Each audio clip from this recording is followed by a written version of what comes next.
Hey everybody, grab your controllers. It's time for the Farm Fight Final Roundup. I meant to call it the Farm Fight Finale. Wouldn't that be more catchy?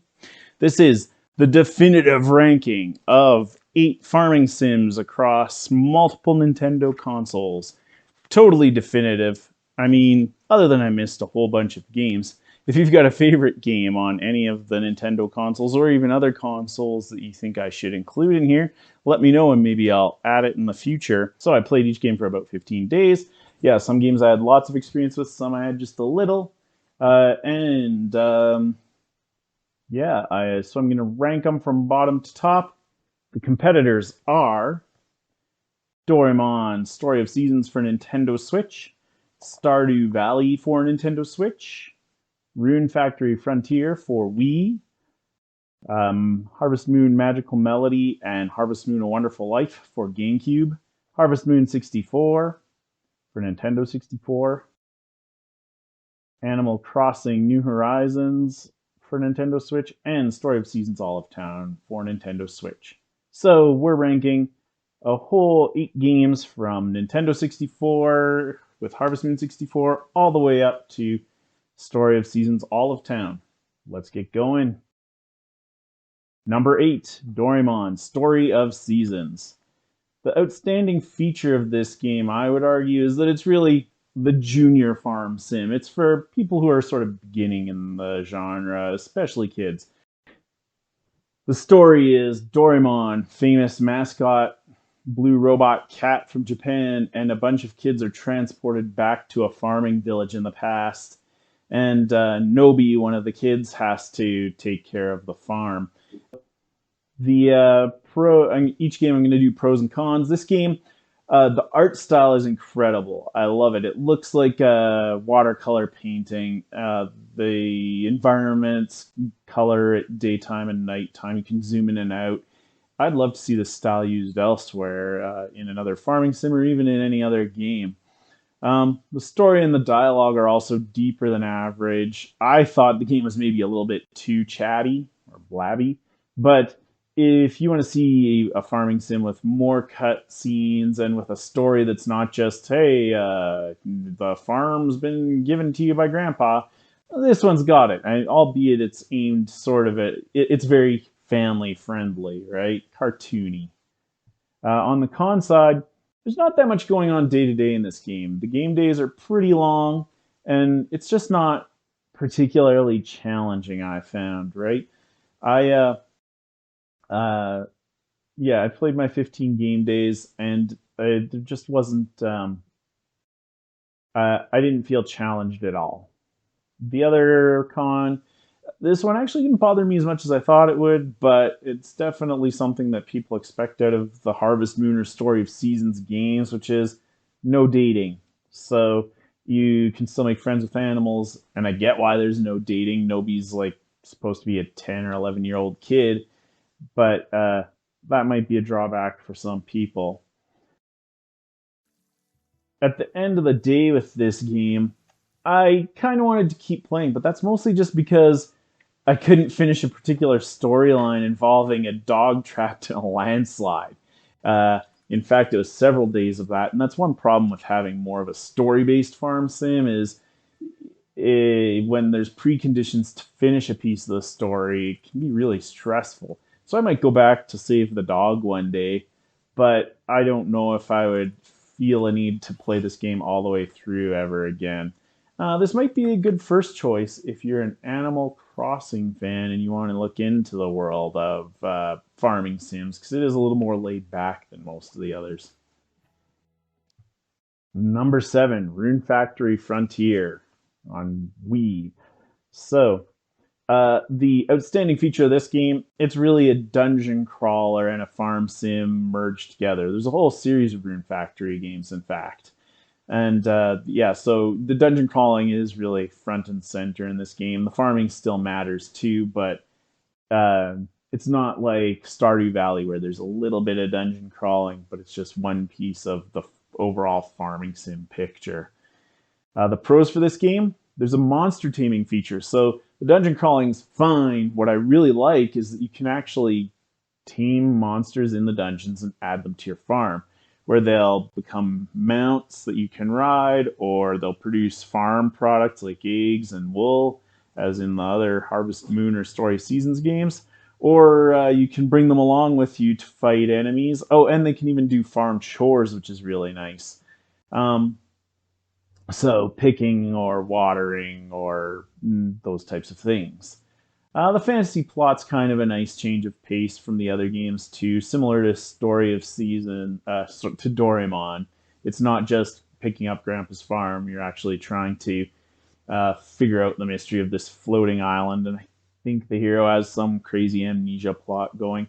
It's sort of interesting. On the con side, con, on the con side, this game is just a huge time sink. Um, and really, all the cons, all the biggest cons for this game, it does have other minor cons, focus around that, right? The character is constantly running out of stamina. I'll run out first thing in the morning, even now that I'm at like level 20 and I've got better tools in my pockets. Chop 2 or 3 cheese stumps and I'm out of stamina. It's 11 a.m. in the game day, maybe even earlier. So I'm off to find food or try to go to the bathhouse to fill it up again. The days are twice as long as other games in this series, which would make sense because there's the dungeon crawling, but with the stamina constantly running out, it's a pain in the butt. And what I didn't put here, but it's important to mention, is there's just a lot of grinding. You have around 10, 12 skills you can grind, and so even after 50 hours, I'm only at level 20 or 21. I presume it goes up to minimum level 50. So there's just a lot of time wasted in this game. And at the end of the day, that was what killed this game for me. I did actually kind of wanted to keep playing it. In fact, I feel that at about the 50-hour mark of this game, the pace has finally picked up a bit. I have enough resources to keep my stamina up pretty much. And I'm not spending a lot of time just sort of wandering around going, what can I do today? I'm out of stamina already. But when I thought about the grinding and how long it took to get to this point and looked at what it would take to get to the end game, I'm 50 hours in and presumably there's at least a whole game year ahead of me. It's just winter of the first year. Most of these games are like, roughly 2 game years. I don't want to sink 120 hours into this game. There's just not enough content to justify it. Too much grinding and not enough action, in my opinion. I would check out. I will also add in my in the end comments. I am seriously thinking about checking out another Rune Factory game in the near future, see if it's improved at all. No. Number 6, Animal Crossing New Horizons on Nintendo Switch. So the standout feature of New Horizons, well, it's not really a true farm sim, and in particular, it's got a real-time clock, which really changes the mood of the game. It's much more relaxed since you're playing today instead of, if you play for 2 hours, you might go through 8 game days. So there's not really pressure to make money fast or pressure to grow crops fast. The pros for New Horizons: full control over your house and the whole island of the game. So you can do pretty much anything you want with the town or the island in New Horizons. That's really cool. And another one of the things that really sets it apart from the usual farm sims that I'm looking at here. And as I mentioned, for some, the real-time clock is way more relaxing. I've seen a lot of people who try to transition from Animal Crossing to these other games, and they can't do it because they don't like the time pressure. On the con side, the farming aspect of this game is really just a bolt-on. To be honest, I wasn't even putting this game into the farm fight at first, but in the middle of my playthroughs of all these different games, Nintendo put out a farming add-on onto New Horizons, so I thought I should check it out. The farming does enable cooking, and I'd say you maybe make a little more money per square foot or whatever you want to call it per square than you do on other than like fishing or picking fruits off trees and that sort of stuff. You might get more money out of farming, is what I'm saying. But it really is a bolt on. It's hard to get new seeds. You have to wait for a leaf to show up at your island or get them added on Harv's Island. There only seems to be like 5 different crops. I'm hoping maybe I'll see some new ones in the springtime.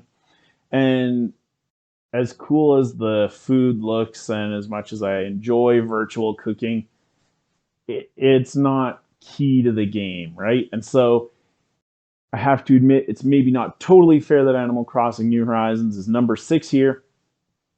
If I wasn't doing this as a farm fight, maybe I'd rank it 1 or 2 higher. But it really isn't the best farm sim in the bunch. I do have a couple of other real complaints, though, that go beyond, oh, it's not really a farm sim. The flowers, oh my gosh. You cannot stop your flowers from growing. There's a couple of city ordinances you can use to make them grow less, I guess, like ask not to have them watered. But they just grow and grow and grow. They're a big pain in the butt, worse than weeds in any of the other games, in my opinion. Um, they, when I play this game, I literally feel turned off of it by all the flowers on my island. I spent a lot of time cleaning them up too, and I don't know if I'll go back. Um, the other thing, no dating. That's not a surprise, though. Animal Crossing's never been about dating. It's been about platonic friendships with the animals in your village. At the end of the day, I actually think I played more of this game than a lot of the others because it is really fun and simple to play. You know, Nintendo always does a good job with the playability of games. Um, so it was fun, and I would be tempted to play some more, but to be honest, I've already played like 100 hours of New Horizons. I actually feel like I'd be ready to do a full review. If you'd like to see one, leave a message in the comments. Number 5, Story of Seasons, Pioneers of Olive Town for Nintendo Switch. The outstanding feature of this game, I would say it's that you get to build up the nearby town of Olive Town and attract more tourists to the town. That's kind of a cool addition. The pros for this game, lots of features and content. So you can take photographs, you can walk your pet, you have a whole bunch of different ways to craft things. There's a lot going on in this game, and so as opposed to Doraemon, for example, which didn't really have enough going on, I feel like my game days are very full when I play this game.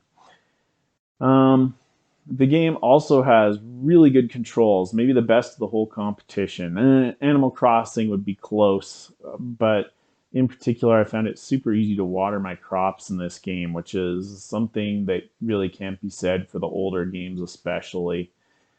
So it's fun to play, basically. On the con side, Olive Town is lively, but the game map otherwise is really generic. You've got your farm in the south and Olive Town in the north. And while Olive Town is lively and does have like a forest and a beach area, if you compare it to other games where you've got, you know, a beach, a rival farm, maybe a town, some mountains, a whole bunch of areas to explore, the game world just feels really small and a little generic in this game. The whole game feels a little generic, to be honest. Like all the characters are super happy. The other thing that I see a lot of people online complaining about, and I would agree, is the makers are overdone. So makers are little devices you can craft that'll turn, say, grass into thread. Great. Now build about 20 more of those, and you've got a complete selection of makers. I get the maker idea. To be fair, Stardew Valley does it too, but I feel like this game just does way too much of it. In the end, I did want to play more of Olive Town. Uh, it's the one game that I'd say that almost unconditionally too. Like this is the cusp between Animal Crossing, which I've just played enough of, and the other games which I just don't see myself ever finishing. This is one I could maybe see myself finishing. I mean, I'm only 15 or so game days in, but it was pretty fun. So, anything else? My only other comment in the end was, as I mentioned earlier, the whole game feels a little generic or sterile. All right, so in third place, a tie, Harvest Moon 64 and Harvest Moon Magical Melody. I'm going to do Harvest Moon 64 first because it's the first game chronologically, alphabetically, so why not? The outstanding feature of Harvest Moon 64, well, it's one of the oldest, so it doesn't have any real outstanding feature, but I did notice it is crazy fast. This game just moves at a game day is about 7 minutes in this game. Most of the others are around 15, maybe even 20. So, pardon me. So, the pros, uh, it actually feels like a hardcore video game. If playing this reminded me of playing NES or Super NES games, you have to plan your day because you're not going to have enough time to go take gifts to girls that you want to date, fish, farm, mine, and shop all in one day. You're going to have to pick one or two of those activities, and maybe if you're lucky, you'll have an extra minute to run out and do something else before you run into bed and pass out. I like it. But it's not for everyone, right? Like the Animal Crossing player who can't even transition to the other games, I can't imagine how stressed out they'd be by this game. Um, the characters and events are very interesting too. Uh, Maybe not more interesting than a couple of the other games, but some of the most interesting out of all of these. For instance, I find it very interesting that Karen, she has this terrible family life. She's kind of depressed. Her dad seems to be alcoholic and depressed. Her mom is depressed. Wow, you don't see that in most of these other games. There are some sad people in Stardew Valley, but after playing like Animal Crossing and Story of Seasons, Olive Town, and Doraemon, everyone's happy in those games. I really found the characters in this one interesting. Cons: fishing is almost impossible. I have to wonder if a CRT TV might make it a little easier, and also having a capture card as well as an LCD TV is probably making it a little harder. But it was always very difficult. Now it's just gone from very difficult to I can't even. Right? I caught one fish in maybe 50 attempts. So kind of crazy that way. The game is also definitely rough around the edges. The gameplay is not what it used to be. The graphics are quite poor. They were even not great by N64 standards, although I do like the little anime portraits of the characters. Those are still pretty good after all these years. So, in the end, actually, well, this is some dark footage. In the end, actually, I really wanted to play some more of this game. I love how fast it is, and I couldn't help but think, I could probably do a full, quick and dirty playthrough of this game, like just the 2 years where you're trying to get married and impress your dad at how well you took care of Grandpa's farm. I could probably do that in like 30, 40 hours, right? A lot of these other games are going to ask for 100 hours of your time. So I loved this game, and I wanted to play more. Harvest Moon Magical Melody on Nintendo GameCube. So the outstanding feature of this game is full control over land. Well, not full control, but lots of control. So the game map is divided into land that you own, into land that other people own, and into land that's up for grabs. So you can farm on anything that's up for grabs as well as your own land. You can farm on some public areas that aren't up for grabs, I believe. And so I really like it, right? The only other game that gives this much control over the game map would probably be, well, Animal Crossing for sure, but also to a lesser degree, Stardew Valley. And so it's cool, and it's cool that you can buy the land up and add it onto your farm as you go. So I actually put that as a pro too. It's not just the outstanding feature, but it's one of the cool things about this game. The other pro I would mention for Magical Melody is It actually has a lot of good quality of life and helpful features that you see all the time in the series now, but they first pop up here. Strafing while you're watering your plants is extremely helpful. The interactive map where you can actually go in and see where characters are in the village is really helpful. Yeah, I was surprised how many of the features that I enjoy in the later games were already in this game after A Wonderful Life, and the N64 game had none of that. Magical Melody cons. The gameplay is kind of slow. There's a lot of slow character animations, and he doesn't walk very fast either. The other thing that kind of bothered me is the character has really poor stamina, which stacks with the slowness to make the game just feel quite sluggish. I'm hoping that would improve over time, though.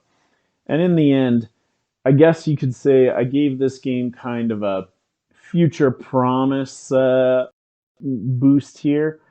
I think I enjoyed Harvest Moon 64 ever so slightly more than this game, but it was it just has a lot of promise in terms of all the features. And while I was playing it and working on the video in particular, I actually noticed I felt like playing more. So there's definitely something to this one. Um, and I'd like to check it out again in the future. Number two, Harvest Moon: A Wonderful Life for Nintendo GameCube. So this game, the outstanding feature in A Wonderful Life would probably be that you actually get to raise your kid up. So a lot of these games let you have children after you're married.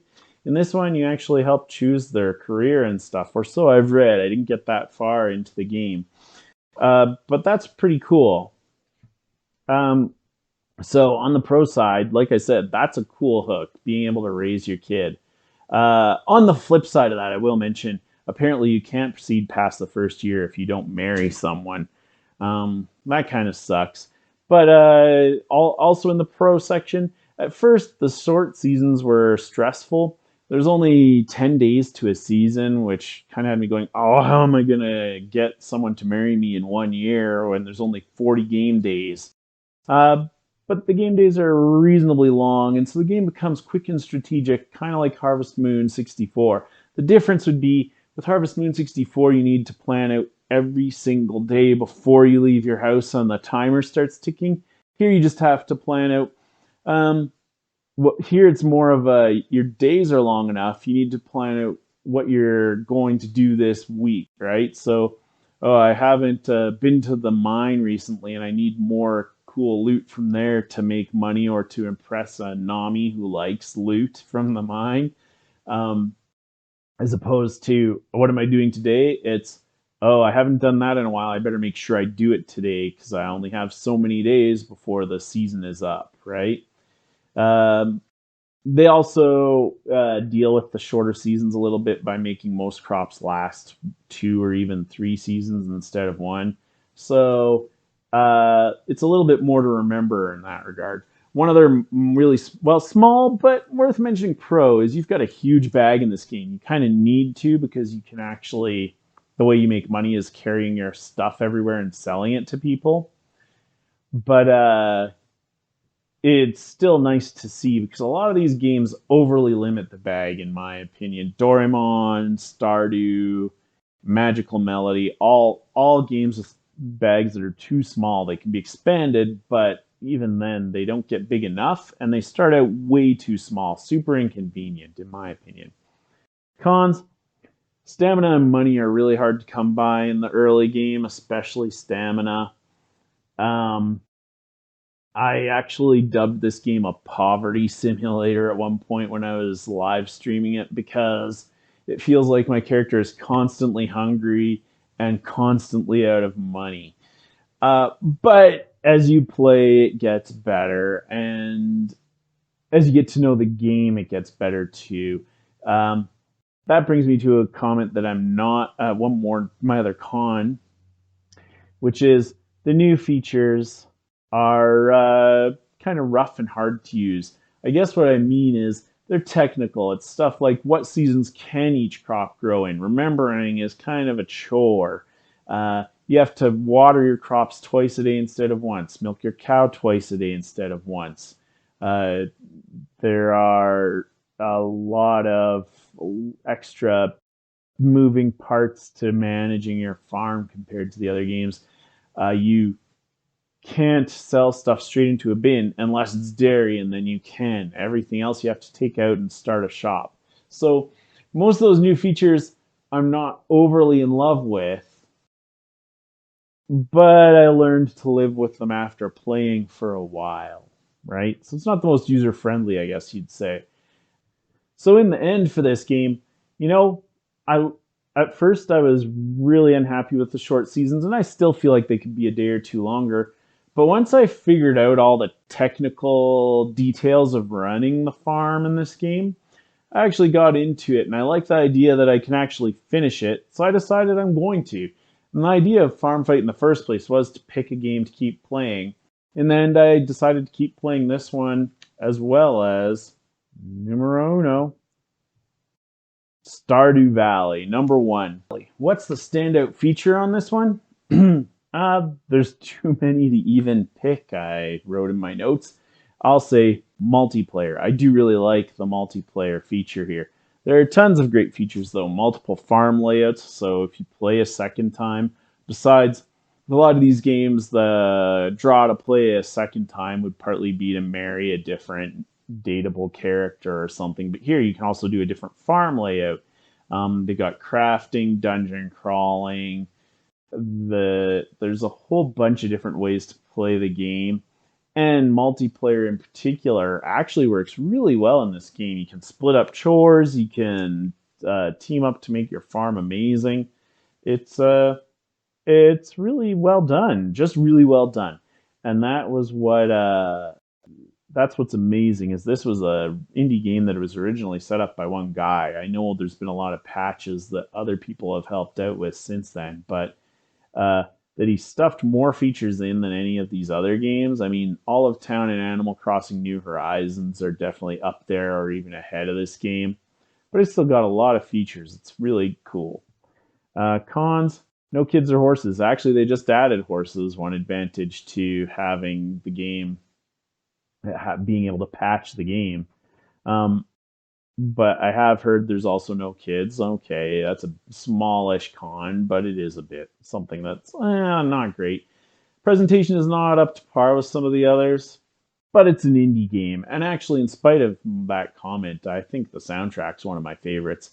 And the pixel graphics, well, they're fine.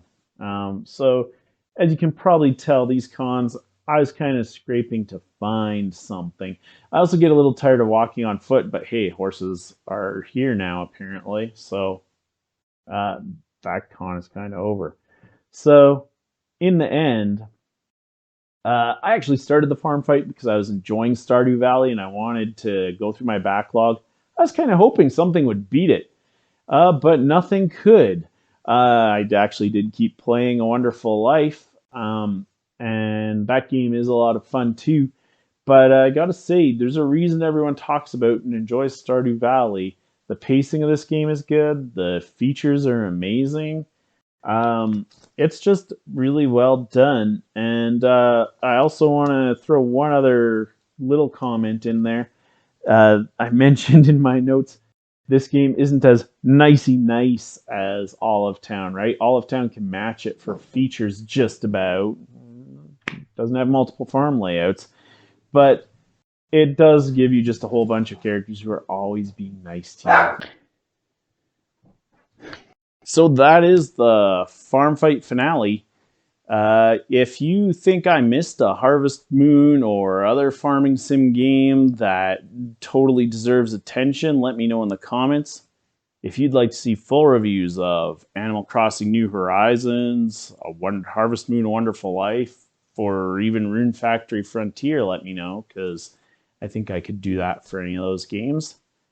And if you think my ranking sucks, go make your own and put it in the comments too. Thanks for watching.